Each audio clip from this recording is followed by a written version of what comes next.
সকল ক্রাফট ও আর্ট প্রেমীদের জানাই দি ক্রাফট লাভার ইউটিউব চ্যানেলে অনেক অনেক স্বাগত। আজকের জুয়েলারিটি বানানোর জন্য আমি এই রকম একটি চৌকো শেপের কার্ডবোর্ডের বেস নিয়েছি। আমি এখানে যে কার্ডবোর্ডটি ব্যবহার করছি তা অনলাইন শপিং করলে যে কার্ডবোর্ডের বক্সগুলো দেয় সেগুলোই আমি এখানে আজকে ব্যবহার করছি। তোমরা এর পরিবর্তে মোটা মাউন্ট বোর্ড ব্যবহার করতে পারো। দেখো, কার্ডবোর্ডের বেসটির উপরে আমি সুতির কাপড় ফেব্রিক গ্লু দিয়ে লাগিয়ে নিয়েছি। তারপরে কাপড়ের কণগুলি এইভাবে চৌকো করে একটু কেটে নিয়েছি।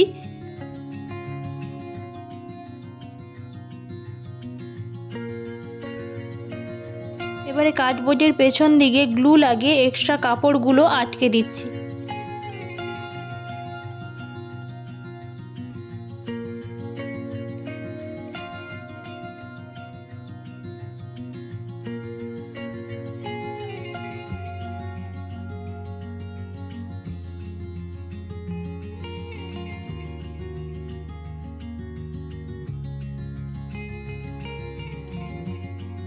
আমি এখানে কত সাইজের কার্ডবোর্ডটি ব্যবহার করেছি তা তোমাদের একটু পরেই দেখিয়ে দিচ্ছি।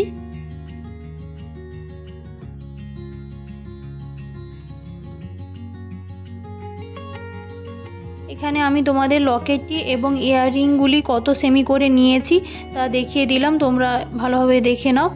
এরপরে এই বেসগুলির ওপরে হোয়াইট ফেব্রিক কালার করে নিচ্ছি।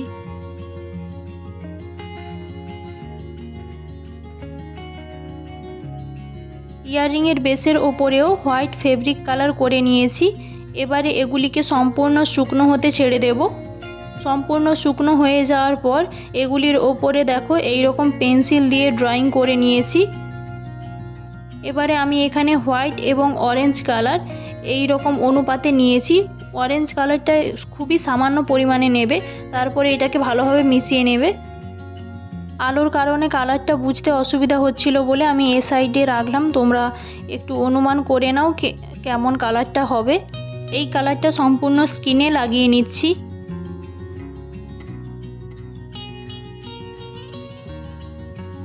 এই ড্রয়িংটা আমার নিজস্ব নয়, আমি সোশ্যাল মিডিয়ায় একজনকে দেখেছিলাম ড্র করতে, ভাবলাম এটাকে জুয়েলারির উপরে ট্রাই করি, তাই ট্রাই করছি। তোমরা দেখে বলো কেমন লাগছে এটা।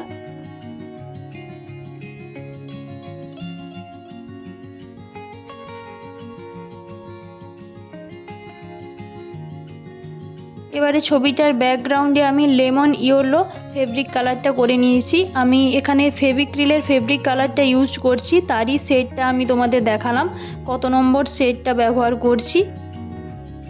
এইভাবে পুরো ব্যাকগ্রাউন্ডটা লেমন ইয়েলো কালার করে নিচ্ছি।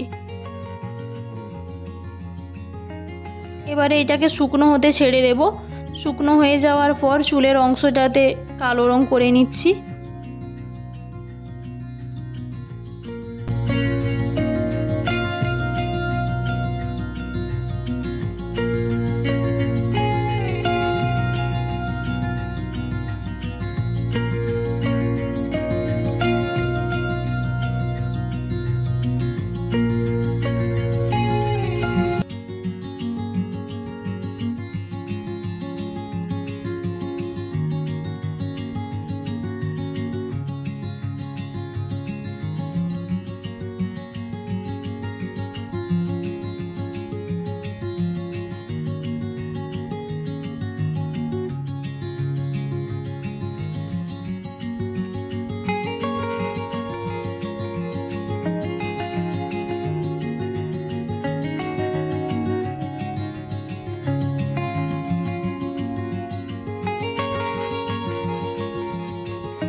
এখানে দেখো আমি তিনটে কালারকে একসাথে মিশিয়েছি, হোয়াইট, ক্রিমসন এবং অরেঞ্জ।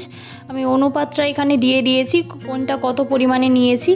এই তিনটে কালারকে ভালোভাবে মিশিয়ে হাতের সাইডে এবং আঙুলের ভাঁজে পেইন্ট করে নিচ্ছি।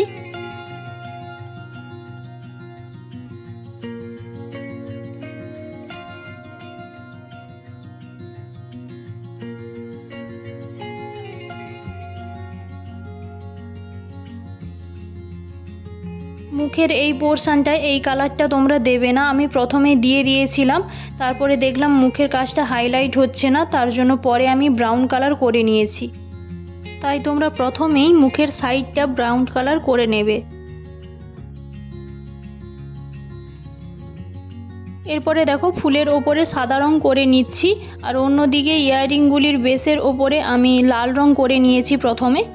তারপরে একই রকমভাবে ইয়াররিংয়ের ফুলগুলির ওপরেও সাদা রং করে নেব।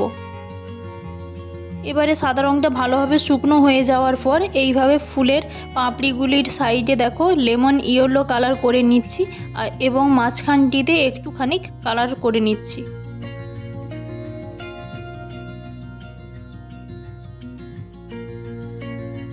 ইয়াররিংয়ের ফুলটিতেও একই রকমভাবে কালার করে নিয়েছি। এবারে ইয়াররিংয়ের দু সাইডে এইভাবে লেমন ইয়েলো কালার দিয়ে এই রকম ডট ডট করে নিচ্ছি।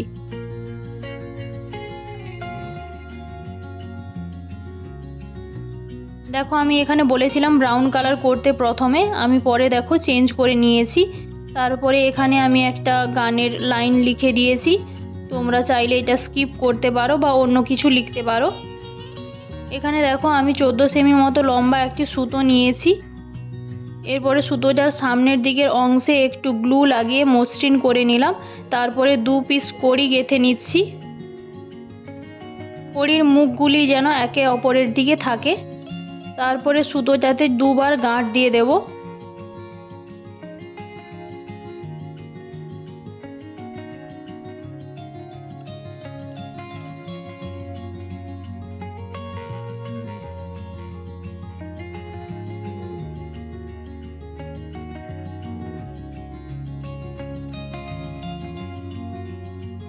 এরপরে দুটো কটন বল গেঁথে নেব হলুদ এবং লাল রঙের।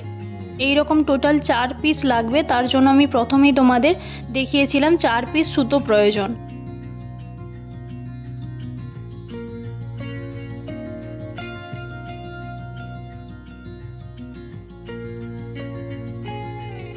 তারপরে দেখো এখানে 30 সেমি লম্বা 2 পিস সুতো লাগবে। প্রথমে 1 পিসকে এইরকম নেকলেস ব্যাক ডোরির ভেতর দিয়ে গলিয়ে নিচ্ছি। তোমরা যদি নেকলেস ব্যাক ডোরি বানাতে না জানো তার লিঙ্ক আমি ডেসক্রিপশানে দিয়ে রেখেছি, গিয়ে দেখতে পারো। সুতোটাকে এইভাবে গলিয়ে ডবল করে নেব। তারপরে সুতোর মুখে গ্লু লাগিয়ে মসৃণ করে নিচ্ছি। তারপরে কিছু কটন বল এবং কড়ি গেঁথে নিচ্ছি।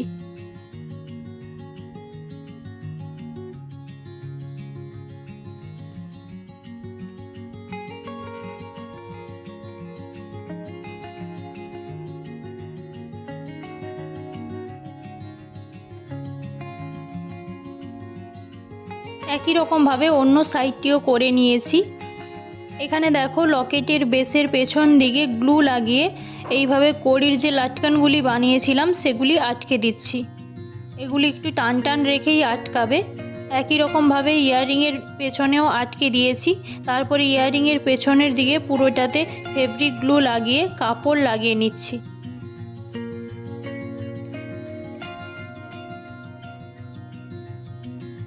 পেছন দিকে লাটকানগুলি লাগানোর পরে একটু সামনের দিকে এইভাবে ঘুরিয়ে নেবে। দেখবে লাটকানগুলি যেন সোজা হয়ে না থাকে, একটু যে ঝুলে থাকা ব্যাপারটা সেই রকম যেন হয়। অনেক সময় বেশি টান দেওয়ার ফলে এটা সোজা হয়ে থাকে, ঝুলে থাকা ব্যাপারটা আর হয় না।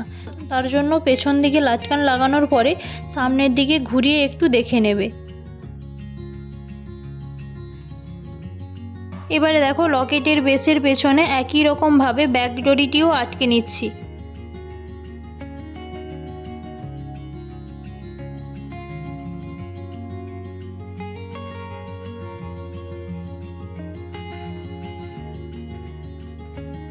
এবারে লকেটের বেসের পেছনেও গ্লু লাগিয়ে কাপড় লাগিয়ে নিচ্ছি।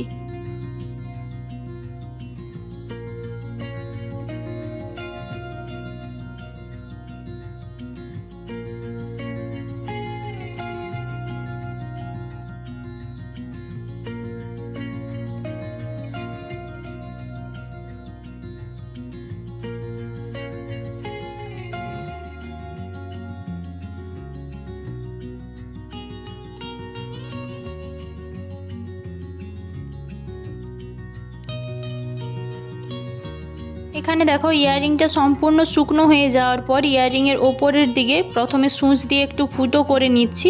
তারপরে ইয়াররিং হুক লাগিয়ে নিচ্ছি।